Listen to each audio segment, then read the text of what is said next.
asalaamaaleykum chers internautes maa ngi leen di nuyu di leen jaajëfee di leen remercier ci seen présence bi ngeen am encore une fois sur Kumpa TV la chaîne du mystère la chaîne du paranormal tey nag ñu nar a waxtaanee li nga xam ne mooy conséquence boo jaayee sa ruu li lay xaar ak genre harcèlement yi nga xam ne moom la jinne yi seytaane wala démon yi noo leen woowee rek loolu li ngi lay dundal au quotidien su ko defee ñu daal di tàmbali bismillah. bu dee yaa ngi may suivre YouTube wala TikTok war nga am quelques bases ci yenn explication yi ma joxe woon surtout ci lu dem ci mbirum vibration ak fréquence expliqué woon naa ko ci vidéo bi ma posté woon juste avant bi maanaam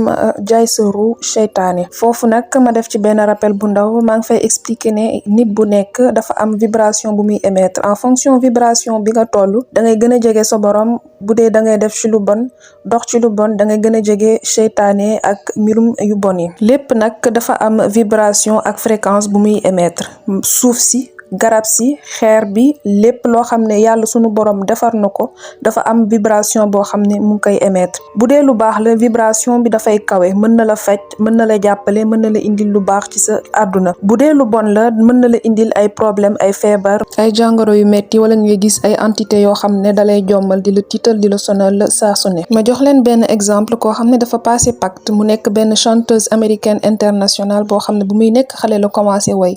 moom nag ci interview bi nga ko doon interviewé dafa jékki-jékki mel ni kuy gis ay affaire ak di xeeñtu ay xeet lu bon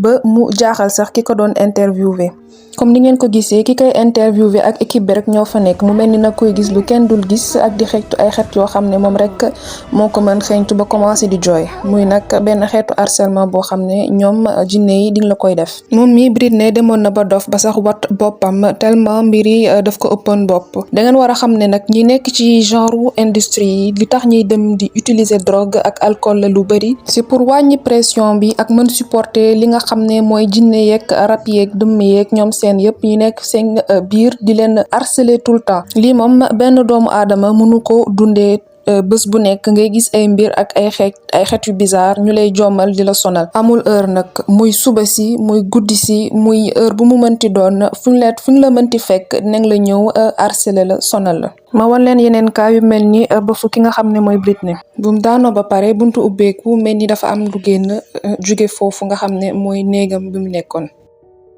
lépp loo gis rek dafa am looy fay jinne démon ak lu mu mënti doon lu mu la mënti jox dina am lu muy jël ci yow ak lu mu la nar a def waa gis nga kii nu mu daanoo mel ni ko gis dara daanu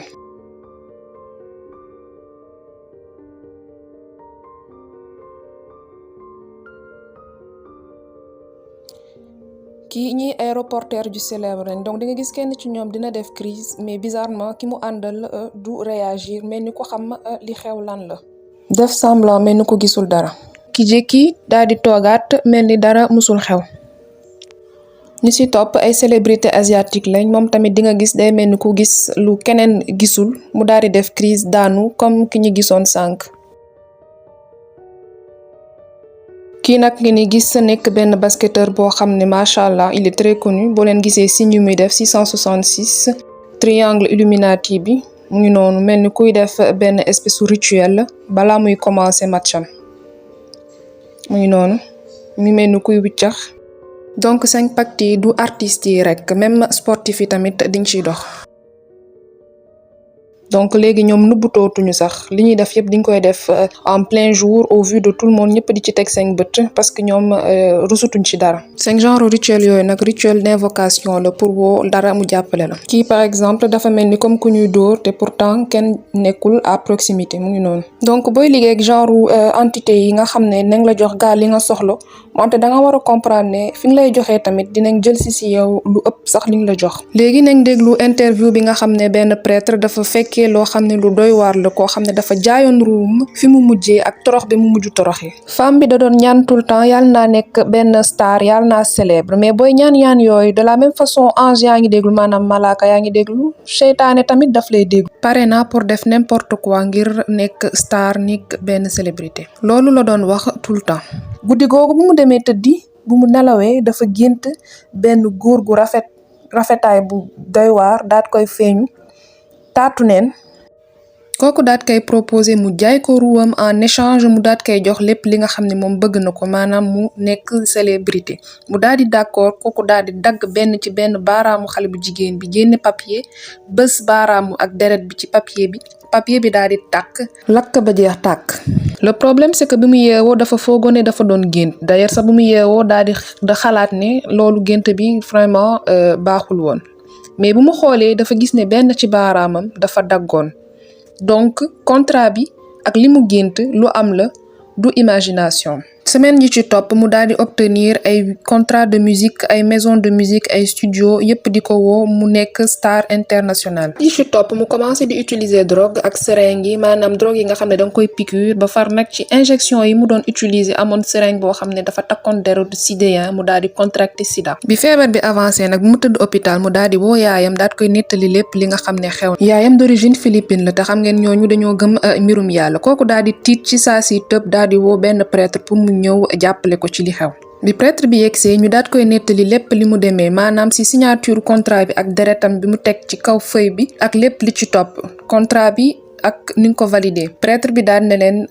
da ngeen ko de signé effectivement da ngeen signé contrat ak ki nga xam ne mooy seytaane te léegi pour jindi ko il faudra que nga def sens contraire il faut nga renier li nga xam ne yépp bindoon nga ko ci feuille bi signé waat ak sa baaraam ak deret mais comme que dafa amoon ay risque de contamination docteur bi d'accordul woon pour que ñuy dagg baaraamam di signé quoi que ce soit donc ñu obligé def ko ci ginnaaw médecin bi nëbbatu mu signé contrat bi ci saa si bu mu signé contrat bi dafa def ay convulsions ba daal di mel ni ku dee bi machine yi commencé bippé ba docteur bi daw si ñëw fekk ne patient am dafa daal di def crise benn espèce su crise mu mer yaay ji commencé tamit di crise ñoom ñëpp di yuuxu ki nga xam ne mooy prêtre bi di ko saaga ñu jékki-jékki femme bi daal di tëb ci mel ni ku ximmileku daal di yeewu après loolu ñu daal koy def test buñ ko defee test virus sida bi mu daal di am rémission complète maanaam feebar bi nekkatul woon ci yaramam foofu la jógee daal di waat ne moom ba keroog muy dee du woyal keneen ku dul boromam ci bëgg-bëggu yàlla rek lay dox ba heure bi fi ñu toll. donc mën ngeen constater seen bopp ne comme ni leen ko expliquer boo wàccee sa bopp sa vibration bu mu yegg ki nga xam ne mooy seytaane mën na da indil ay feebar et au contraire boo ko yéegee ba mu yow tolloo ki nga xam ne mooy sa borom mën na la fecc indil la ay baax-baax. mu mel ni mbokk yi ne yoonu jàmm sorewul la. voilà chers téléspectateurs yegg si nañ si li nga xam ne mooy programme tey vidéo bi porté woon donc si ñi nga xam ne dañuy jaay seen rouge seytaane ak conséquences yi nga xam ne moo ciy topp bu dee abonné goo ñoo ngi lay ñaan nga abonné nga partagé nga aimé nga daal di commenté su ko defee ñu daal di joxante rendez-vous beneen jour beneen émission sur Kumpa TV la chaîne du mystère la chaîne du paranormal à bientôt.